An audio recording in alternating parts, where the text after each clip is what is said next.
Olá, a paz do Senhor Jesus. Estou iniciando o 9º dia de exposição no livro do profeta Ezequiel. Sou o professor Eliseu Fausto e hoje estaremos meditando nos capítulos 26, 27 e 28. Vamos orar? Senhor, obrigado, Deus, por mais esse dia, obrigado por esse momento, podemos estar aqui diante do Senhor, eu juntamente com os meus irmãos e irmãs que estão, Senhor, orando ao Senhor nesse instante. E estamos, Pai, aqui diante da Tua Palavra, diante, Senhor, das Tuas sagradas Escrituras. E queremos Te pedir que o Senhor nos guie, nos fortaleça, Senhor, nos dê entendimento para compreender e força, Deus, para poder continuar firmes na leitura da Tua Palavra. Sabemos, Deus, que muitas tarefas surgem, Senhor, diariamente para que nós venhamos deixar de cumprir esse momento tão especial. Mas queremos Te pedir que o Senhor venha nos livrar de parar, nos livrar de desistir, Pai, de ler a Tua Palavra. Mas que o Senhor venha nos capacitar diariamente, para que com a ajuda do Teu Espírito Santo possamos estar aqui todos os dias, meditando nas Tuas Palavras e aprendendo mais sobre elas. Pai, em nome de Jesus, abençoe meu irmão, a minha irmã que está orando comigo nesse instante. Abençoe o lar dele, a família dele e dela, Senhor. O dia dele de trabalho, Senhor, de estudo. Põe as Tuas mãos para abençoar, meu Pai. Eu peço a Tua bênção, Senhor, e estou certo de que assim será feito pelo nome de Jesus, o Teu Filho. Amém. Nos 3 capítulos de nossa meditação de hoje, o tema será voltado sobre um único povo, exceto nos poucos versículos do capítulo 28, que tratará sobre a profecia a Sidom. Os demais são para Tiro. Os capítulos 26 e 27 vão retratar sobre o povo de Tiro, e no capítulo 28 sobre o rei desse povo, e um pouquinho, como eu disse, do povo de Sidom. No capítulo 26, Deus declara a partir do profeta Ezequiel que a sentença de condenação contra o povo de Tiro estava determinada, porque eles, assim como os outros povos citados no capítulo anterior, clamaram dizendo bem feito o que estava ocorrendo com o povo de Judá. E mais uma vez, o erro de não compreenderem que era o próprio Deus do povo de Judá quem estava disciplinando o povo para a correção. E além de repetirem o erro das outras nações, eles ainda desprezaram o Deus de Judá. O que ocorreu com o povo de Judá muitas vezes ocorre com um crente individualmente.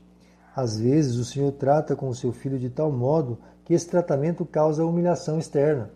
E muitos que não compreendem o trabalhar do Senhor na vida de um filho seu, agem à semelhança dessas nações, zombando daquele que está sendo disciplinado.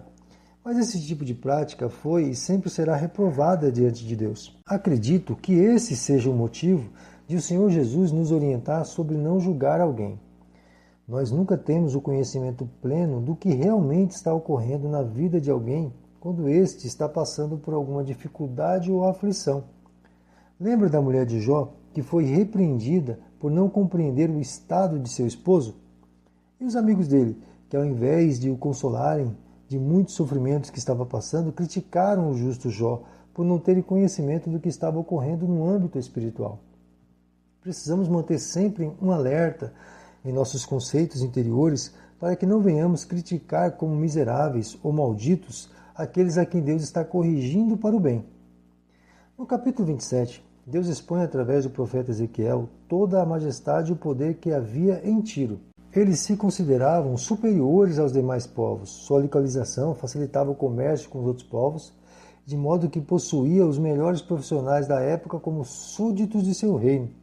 Tiro se considerava imponente e indestrutível por sua localização e por suas vantagens bélicas e comerciais. Esse era o grande motivo pelo qual ela desprezava os judeus e zombava de sua atual situação. Mas quando o Senhor Deus decide destruir um povo, não há poder algum no mundo ou fora dele que possa impedir o agir soberano do Senhor. Assim, através de uma lamentação, eles saberiam que sua destruição já estava decretada. O mesmo Senhor que ordenou a punição do povo de Judá estava agora levantando uma lamentação sobre Tiro para esclarecer que nenhum povo está acima do seu grande poder. Já mencionei algumas vezes aqui e torno a repetir nesse exato momento a verdade da superioridade e soberania de nosso Deus sobre tudo e qualquer coisa. Nada pode frustrar os propósitos soberanos do nosso Deus.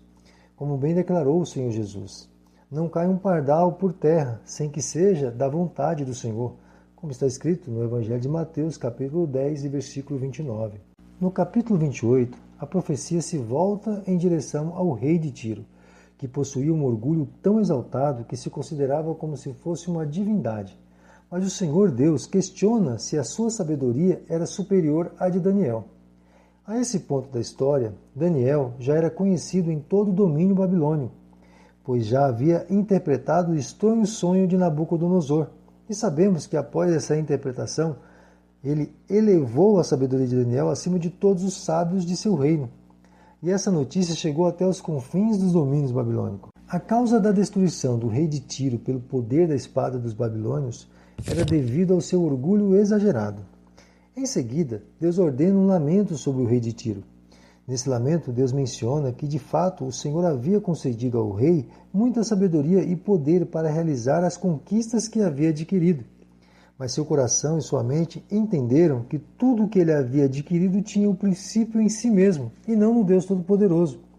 Ele chega a ser comparado nessa lamentação a ter atitude semelhante à do próprio Satanás, que se elevou em si mesmo desejando ser reverenciado como Deus. Podemos fazer uma breve comparação entre o protesto contra o povo de Judá e o rei de Tiro aqui.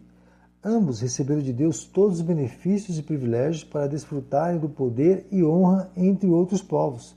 Mas, ao invés de glorificar o Senhor Deus por tudo que haviam recebido, decidiram em seus próprios corações exaltarem a si mesmos. E como disse Salomão em um de seus provérbios, a soberba vem antes da queda, conforme Provérbios 16, versículo 18.